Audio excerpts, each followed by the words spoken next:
Selamat pagi semuanya siswa-siswi Ibu. Pada pertemuan kali ini, judul materi pembelajaran kita yaitu energi. Tujuan pembelajaran. Yang pertama, peserta didik dapat menjelaskan konsep energi. Yang kedua, peserta didik dapat menjelaskan sumber-sumber energi. Yang ketiga, peserta didik dapat menjelaskan perubahan-perubahan energi yang terjadi di alam dan sekitar rumah. Yang keempat, peserta didik dapat melakukan pengamatan terhadap fenomena transformasi energi dan metabolisme sel. Selanjutnya, peserta didik dapat menjelaskan konsep fotosintesis. Energi. Energi berasal dari bahasa Yunani, yaitu energia, yaitu kegiatan atau aktivitas. Jadi, energi adalah kemampuan untuk melakukan usaha atau kerja. Hubungan antara kalori dan joule. Ya, kalori ini adalah satuan dari energi ya. Jadi 1 kalori itu hampir sama dengan 4,18 joule atau 1 joule itu hampir sama dengan 0,24 kalori. Bentuk-bentuk energi. Yang pertama, energi kimia, yaitu energi yang tersimpan dalam senyawa-senyawa kimia. Yang kedua, energi kinetik, yaitu energi yang dimiliki oleh benda yang bergerak. Yang ketiga, energi potensial, yaitu energi yang dimiliki benda karena letak atau kedudukannya. Yang keempat, energi listrik, yaitu energi yang timbul dari perpindahan muatan-muatan listrik. Yang kelima, ada energi kalor, yaitu energi yang dapat mempengaruhi suhu, volume, dan wujud benda. Yang keenam, energi cahaya, yaitu energi yang dihasilkan oleh matahari ataupun lampu. Kemudian energi bunyi, yaitu energi yang dihasilkan oleh getaran. Energi nuklir, yaitu energi yang terjadi akibat adanya reaksi fusi ataupun fisi dalam atom unsur radioaktif. Kemudian energi biomassa, yaitu energi yang dihasilkan dari pengolahan bahan-bahan biologis seperti tumbuhan dan hewan ataupun kotoran hewan. Itulah dianya bentuk-bentuk energi ya. Kemudian perubahan bentuk energi. Ya, di sini ada lampu, yaitu mengubah energi listrik menjadi energi cahaya. Kipas angin mengubah energi listrik menjadi energi gerak. Ada telepon mengubah energi listrik menjadi energi bunyi. Ada setrika listrik ya, mengubah energi listrik menjadi energi panas. Kemudian ada dinamo, mengubah energi mekanik menjadi energi listrik. Ada lilin, mengubah energi kimia menjadi energi cahaya. Kemudian ada situ angklung, mengubah energi gerak menjadi energi bunyi. Ya, angklungnya kita gerakkan ya sehingga keluarlah bunyi ya. Kemudian setrika arang itu ya, mengubah energi kimia menjadi energi panas. Ya, arang itu mengandung energi kimia. Sehingga ketika kita bakar, kita gunakan setrikanya, dia menghasilkan energi panas ya. Oke. Energi kinetik dan energi potensial. Energi kinetik ini yang tadi yaitu energi yang terjadi karena adanya gerakan ya. Energi kinetik ini dapat dihitung dengan cara EK sama dengan setengah mv kuadrat, di mana EK itu adalah energi kinetik, satuannya joule, M itu adalah massa benda, satuannya kilogram, V V adalah kecepatan gerak benda, satuannya meter per sekon. Kemudian energi potensial. Energi potensial ini terjadi karena adanya kedudukannya atau dia berada di ketinggian tertentu. Ini penghitungan energi potensial dilakukan dengan cara atau rumusnya ya, EP sama dengan M kali G kali H. EP itu adalah energi potensial, satuannya joule. M adalah massa benda, satuannya kilogram. G itu adalah percepatan gravitasi, satuannya meter per sekon kuadrat. Kemudian H adalah tinggi benda, satuannya meter. Selanjutnya contoh soal. Yang pertama, sebuah mobil bermassa 20.000 kg bergerak ke arah timur dengan kecepatan 20 meter per sekon. Berapakah energi kinetik mobil tersebut? Kita jawab ya. Yang pertama kita tulis dulu diketahuinya. Diketahui massa atau M sama dengan 20.000 kg.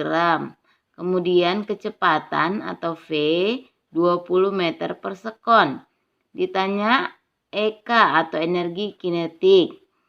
Oke, kita masukkan rumus ya. EK sama dengan setengah M dikali V kuadrat.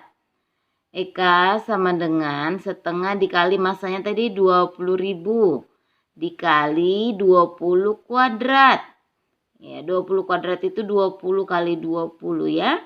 Oke, selanjutnya setengah dikali 8 juta ya.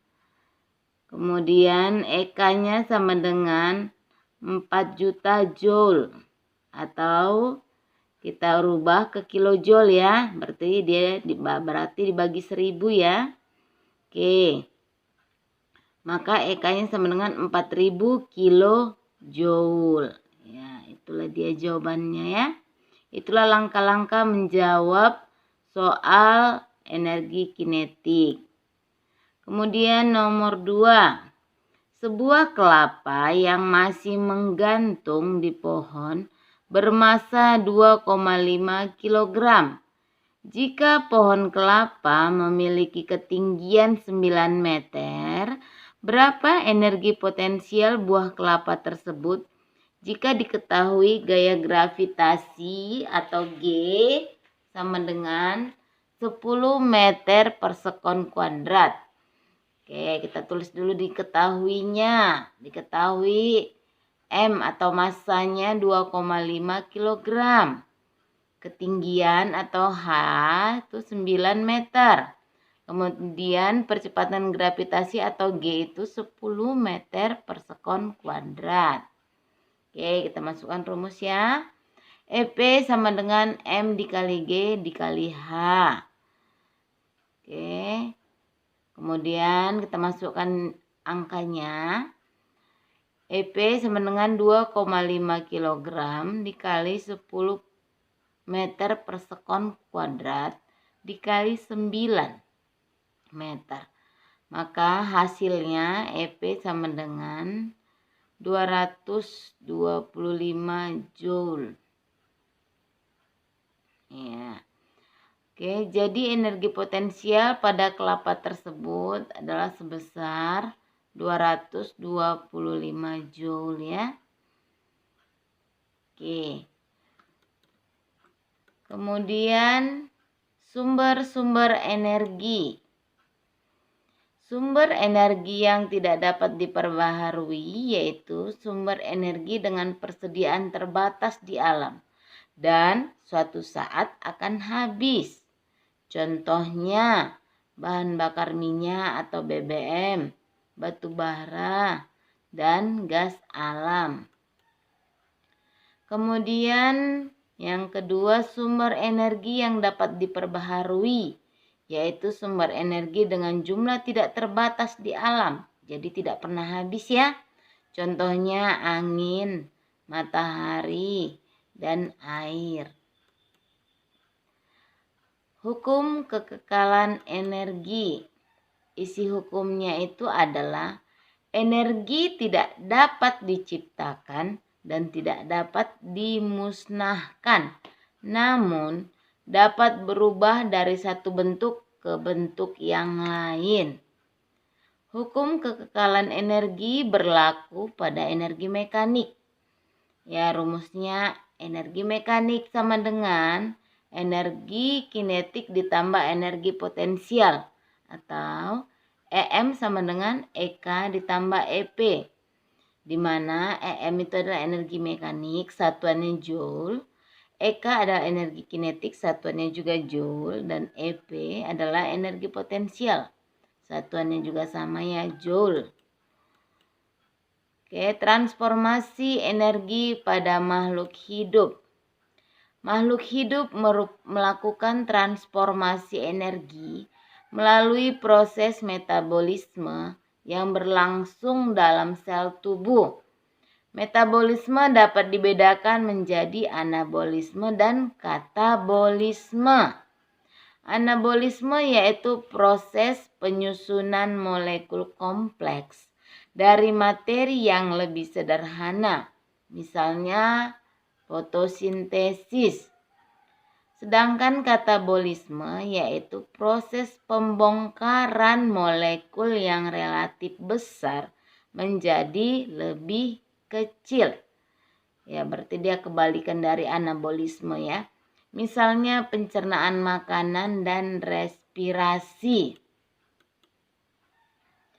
Fotosintesis yaitu proses pembentukan glukosa dari karbon dioksida dan air dengan bantuan cahaya matahari. Proses ini terjadi pada tumbuhan yang memiliki klorofil atau zat hijau daunnya. Inilah dia proses fotosintesis. Ya. Karbon dioksida ditambah air dengan bantuan matahari. Dia menghasilkan C6H12O6 atau gula ya, ditambah 6O2 oksigen. Oke. Kemudian pencernaan makanan merupakan proses katabolisme yang merombak nutrien dari molekul kompleks menjadi molekul sederhana. Proses pemecahan mengubah ikatan kimia nutrien menjadi energi kimia yang disimpan dalam ATP di dalam sel. Kemudian yang ketiga, respirasi adalah proses peruraian bahan makanan yang menghasilkan energi. Atau ini dianya rumus kimianya, C6 atau reaksi kimianya ya, C6H12O6 tambah 6O2 menghasilkan 6CO2 ditambah 6H2O ditambah 675 kilokalori. Ya, itu dianya ya. Glukosa ditambah oksigen menghasilkan karbon dioksida ditambah air tambah energi. Oke, demikianlah penjelasan Ibu tentang energi ya. Sekian dan terima kasih.